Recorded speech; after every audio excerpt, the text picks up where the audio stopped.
All right, we're trying something new here. As you know, we still can't meet together in person. And so over the next week, you'll hear about a few things we're doing to kind of supplement that, things to help us keep prayerfully engaging in God's word together. And so one of the things you guys have told me is that you really enjoy those messages we used to have that Lucy wrote to help us read the passage beforehand for the Sunday so that when we came together, we'd be able to thoughtfully engage with each other in it. So we're going to try and replicate that a little bit. Here, what we're going to do is we're going to pick up a tidbit that probably won't make it into the sermon and to use that to encourage your reading and your thoughtfulness here. So we're looking at 2 Corinthians 6, 1 to 13 this Sunday. Let me just read out verse 1 for us here. Working together with him, then, we appeal to you not to receive the grace of God in vain. Wow, it's possible to receive the grace of God in vain. What does that mean? We'll be thinking about that on Sunday. But the word I want us to focus on now is the word appeal, because you've actually seen this word appeal before. The Greek word behind it is so obvious, you'll even be able to work it out without knowing Greek. The Greek word is parakaleo, right?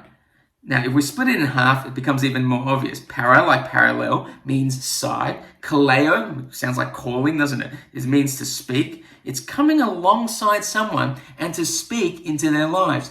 And you've seen this word in chapter 1, translated as comfort, right? And we said even the English word kind of has that same sense, doesn't it? Coming alongside someone and fortifying them, making them stronger. In the context of chapter 1 is to give them comfort in the face of affliction, coming alongside someone and fortifying them to face the adversity that we have in life.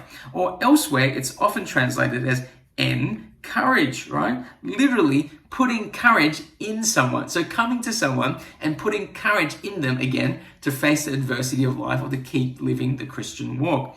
And so here today we have Paul appealing to the Corinthians. In fact, we saw the word appeal again, it's the same word in verse 20, right? God making his appeal through us. See, the message of reconciliation, the gospel message, is a word of comfort, right? It helps us face adversity. It helps us deal with the pain and the challenges that we face. But it is also intrinsically a word of appeal. It's a word of challenge. God is making an appeal.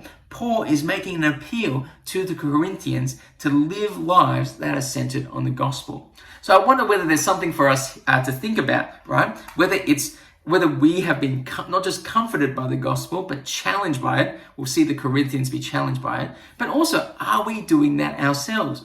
Are we bringing a word of not just comfort to each other, but a word of challenge? And that's what Paul's going to be doing for us as we look at 2 Corinthians 6, 1 to 13 this Sunday.